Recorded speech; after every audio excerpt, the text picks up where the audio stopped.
бе, тати? Вземи си го. Еми... Докато това нещо стане, решихме, че контактната група е вариант за работа с ръководството на МВР, за да може... На 23-ти следващата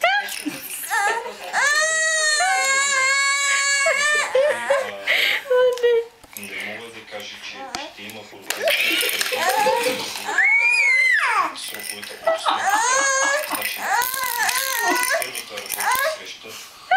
Това е огромен напредък, защото работна ми е започвала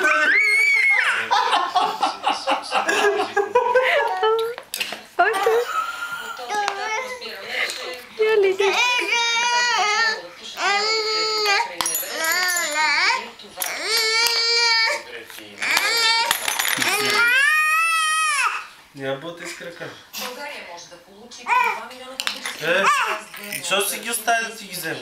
Това е договорил премиерът Сергей Станишев в телефонна разговор.